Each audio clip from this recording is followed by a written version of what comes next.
ụmụnne m na ụmụnna m elota ọnọrọ ụlọ nwekwarechi ọnwa nọ nwa mba nnọọ quick one biko ihe m wetara ọnụ update and brief to ụlọ ihe a nwanne anyị nwoke last week kind of worm kọwara n'ihu ya ahụ ihe mere n'ụlọ ya n'otu osimiri gbapụ ọsọ gbara gawa na hotel. Ọ sị na ya nwoke dị ọkpara nne na nna ya mụrụ ya etochiri ụmụnne niile ndị ke nwaanyị alụchikwala n'ụdị na ihe nwere na nwanne nwoke otu mkpụrụ nwanne nwoke kpọị and ọ ya nwa last born na nne ha hapụrụ ha n'ike wụsawa ha na ọ ya nwa zụrụ ụmụnne ndị ke nwaanyị alụchikwala n'ụdị na kele nọ nwoke last born mbi ime afọ nne ya na ya kpụrụ ya na ya abụọ ọ dị na ọ ya last born ya eji ịhụnanya nke ọ dị ukwuu ya gbalịa ya tara ya la severally iziri ya la bekee mana a na-edina ya visa nọ ya na ya bikwana ya na ya bi right from time ya na ya bi ahụ nwaanyị masịrị ya menwe ya nwatakịrị nwa agba obi enyi ya na ya bigidere until nwata nwaanyị ya lụọ ya na ya bigidere mụọra ya ụmụ. Mgbe a bịara tara ya ala bekee ọwụ na onwe ha isi ya werezie one full shop si ya na ọ karịala ịbịa eme akaụntụ na ya na o werezie shop ahụ nọ chọwa ụlọ ka ya kwụọrọ ya ụgwọ ụlọ na o ruole n'ogo ịhụ nwaanyị masịrị ya ya na ya abụ ya kpaa ruwezie n'ọlụlụ na ọ chọta ụlọ nwee ka o nwee ike nwee privacy ke ya werekwere shop aha na werezie ya shop juru n'ọnụ mpempe na o were that one. Nwanne nwoke agwa ya sị nwe ebe ya gaje na ya ga-eme isi ya na ya chọghị ịpụ na ya dịla used to ụlọ ya. Nwunye ya amaghị ọnụ si ya ha amanụghị ma rumu ọnụnụ nwanne nwoke nọ na ya chọrọ idewe nkịta eme ya ka ihe egwuregwu ya hụ na nwanne nwoke dị comfortable n'ụlọ ya and ya na nwunye na get along no problem. Na ya nọ one day ihe ekpuru ihe zoro ezo ya na amaghị gaga on n'ime ụlọ ya abịa ya n'ihu kọwa ya bịa chọpụta na nwa ikpeazụ nwunye mụrụ ya na ọ nwanne ya nwoke na ya hụrụ n'anya too much hụbiga ya oke mmeri ya ihe niile tụrụ nwunye ya hụrụ n'anya ya eji ego lụọ gbaa ya akwụkwọ n'ụlọ ụka gbaa ya akwụkwọ ebe niile na ọ ya na ya abụọ kwụrụ nwa ikpeazụ ya kpụga nwa ya nwoke ke nta ya ma na ọwụ ya mụrụ na onye ya na ya kwa ụmụ dị nwa na ọ nwanne ya nwoke ya nọtara bi n'ụlọ ya otu nne ya otu nna ya hụrụ n'anya ka gịnị na o kweghị dị ya gbapụga gawa hotel na ọ ebe ya na ya nọ n'ebe ahụ 1 week na ebe eshapụga m kọlụ n'ugba na m were edela akụkọ n'ugbo ene gbotere ya mba ụwa na ha tụledela okwu n'ugwa ha ihe ha ga-eme ma ọ wụrụ ha. Ụmụnne m biko fọ ndị na-ahụbe vidio lekwe this particular video lekwe date lekwe time now ọ update ya ka m jiri bịa. Nwanne anyị nwoke kpọrọ m si m nwa mba nnọọ nze ya sị m ya gụọ na kọmentị na ya nọ na ihe mba ụwa gwakwara na ya na ọ ya wetara m akụkọ in the first place si m gbotere ya ụmụnne na ọ dị mkpa ka ha maa decision ya tekiri mara ebe okwu nọ na ọ gịnị ka o mere. Ọ sị dat na ya echeela okwu a lee ya tụlee ya tọọ ya ihu tọọ ya azụ na ya tara ya lee ma ya ga-edi ma ya ga-agbaghara na okwegeghị ya. Mmadụ abụọ ya hụrụ n'anya too much hụbiga ha oke nwunye ya na nwanne ya nwoke. Secondly na ọ bụrụ na nwa adịghị involved na ya gara asị no time ka ya nyetụkwa ihe a na-eme time mana nwa dị involved na ya achọ ihe ga-eme nwa ahụ affect n'ihi na mgbe ọbụla ya hụrụ nwa ahụ na nwa ahụ ga-adị ya ka nnu a na-agha n'ihu atọ na ọ ga na-echetara ya a lot of things. For these reasons na decision ya tekere ebe nwunye ya nọ na ya emene nwunye ndị ogo ya involved ya gwala ha ihe mere nọ gwakwa na ụmụnne ke ya na ndị ọnkụlụ ya ihe mere nọ kpoo pastọ gbara ha akwụkwọ gwa ha ihe mere nọ na ebe niile ya lụrụ nwunye na-etile date mgbe ya na-aga ịgbasa mgbe ya na-aga ịnara ihe akwụrụ n'isi nwunye ya and the reason ya ejiri chọọ ime ya wụ ka nwunye ya dị free na ya chọrọ ịgbasa kpọrọ ụmụ ya tara ya ala ile m ya ga-agbaghara na ọ dịrị ya izi ya esendala ego ụmụnna ije ilu mmanya eji aga ya gwala ha prepare ka ya bịa nara ihe akwụrụ n'isi nwunye ha akpọkwala na nwunye jụọ ya sị na ọwa aka ọrụ ekwensu.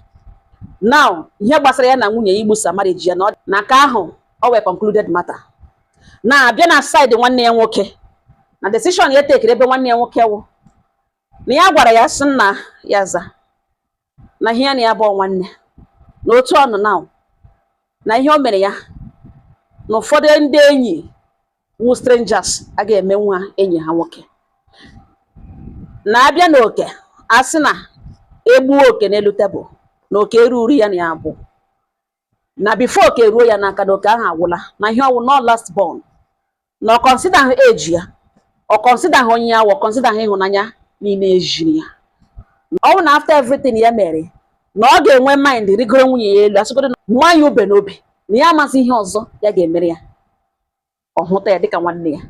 For that reason na ndị Igbo sị ọ mụrụ na zụrụ na nwa ya na nwunye ya mụrụ na ọ nwa ya na ya kpọrọ nwa ya na shop a ya nyere na ya were shop na enweghị ihe eji shop ahụ mụta ya ewepụtara n'obi ọcha nye na without knowing na ihe dị otu a ga-adị na otu a ya setụrụ ekpe ya shop ahụ n'aka na o were ya na ọ ma shop a juru n'ọnụ ọ ma ego ọ ma ha many millions of naira n'ebe ahụ na nwa ya agaghị anọ n'agụrụ na ọ kpọrọ nwa ya na ọ makwala nwa jụọ ese ya na ya nwakwala nwa kpọọ ya na fon na ya nwakwala nwa bịa n'ụlọ ya na ya na onwe ya sọtọ onwe ya sọtọ ndụ ya na ala ya na nna ya kwụrụ nwere na ya gwala ọnkụl ya ka ndị obodo pụta aza aza ka edoziere ya na ya abụọ ka eke ihe nna ha na ụdị a na-eji eme na omenala ha ka o were ke ya ka ya were ke na ihe niile ji ya na ya abụọ na ọgwụla na ọ ga-akpọrọ nwa ya gaa zụrụ now na ọnwụ na ya divorce nwunye ya na o nwekwara right ịga lụrụ ya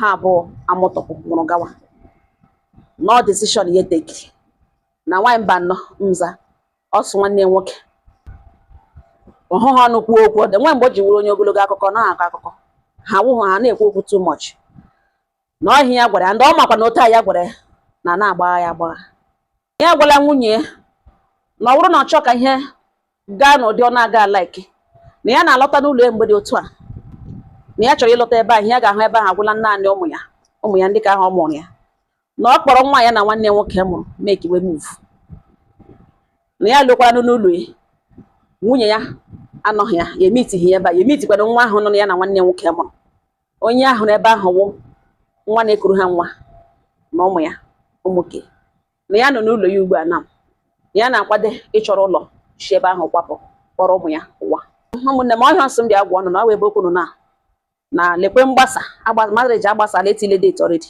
nwunye ekwe na akpụrụla nwa ahụ nọ ya na nwanne nwoke mụrụ gashi ike nwanne nwoke kwe na-eme ekele move ọ nọzi n'ụlọ ya the man nọzi n'ụlọ ya ugbu a wit nwa na-ekuru ya nwa ọ mụtabeghị nwaanyị ọ bụ ụmụ nwoke ka o ji ọ sị ya chọga ụlọ na marriage na ọgwụla na ihe setụlala nwanne nwoke wit otu shop na ọ wee ebe okwu nọ na nwanne m kwa na-ekwu anya mmiri na-akọbechi m n'anya ọwa update ọ si echeki channel na mbịa gbotere ya ọnụ na ọ wee ebe okwu na ugbu a ịnụ nga na-ele m ị ga na-eme mmadụ ihe sọrọ gị mana otu onye ahụ ga-esi agbaghara nụ is not in your place to decide.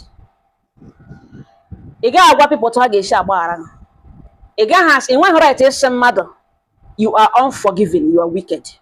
Mgbaghara wụ an individual thing. Ọhịa o ji dị mkpa ka ị mara ihe ị na-eme mmadụ. Onye ọbụla nwere no cross line na ndụ ya. Onye gị na-ebi ji ịhụnanya ji ịhụnanya. Ebelivele na ịdị too smart. Kama na-eke visit na ngwa ngwa mgbe ị na-emegide onye hụrụ gị n'anya onye ahụ ama na ị na-eme ya ihe ọjọọ ma gị onwe gị mara na ị na-eme ya ihe ọjọọ. Otu ụbọchị ị ga-azọhie ụkwụ ị ga-eme mistake ị na-aha ịhụ na ndụ gị na ị ga-eme mana ọ wụ your fault. That's karma working.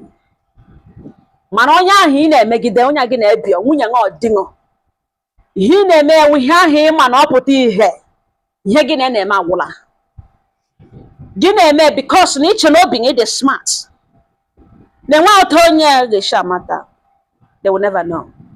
Ịdị in charge of the whole situation mgbe ị ga-eme that singular mistake ga-akpata that kind of worm shuwa ya ị gaghị ama n'ihi na that has nothing to do with your smartness. Don't blame yourself. That is karma working. You can't control karma. Karma controls every situation to pay every man according to their deeds. Mara ihe ị na-eme ugbu a ọkwụ na-ahụ naanị otu nwaanyị ahụrụ n'anya gwadele m ihe ga-awụ ọnọdụ ụmụaka ugbu a na ọkwa nwanne ya nwoke tolite n'ugbu a na nna ya emewere ya explain nna ya ga-emere ndị ụmụnna ga-emere ụmụaka explain na ọ bụ otu nwaanyị batara mee onwe ya available for two brothers. Ị nọrọ na family ahụ ị nọ ugbu a na dị ṅụrịgoro ya ritu, nwanne dị ṅụrịgoro ya ritu, cousin brothers dị ṅụrịgoro ya ritu, ndị eze obodo ọ nọrịgoro ya ritu, ndị mbesel bi n'obodo ọ nọrịgoro ya ritu. Alụ ọnụ ha lụrụ nwoke ihuo nwaanyị, a married woman, a decent woman kwesịrị represent ụmụ ya na asịgodo na ochiela ike nye nwoke a na-eme gbawa obi. Take a walk, weigh in the love you have for your children, weigh in on it. Ihe alụbatara nga nwoke ịbịa alụbata nga ebe a ka ịbịa wuo family soccer pit. Onye be ya wega, onye be ya wega.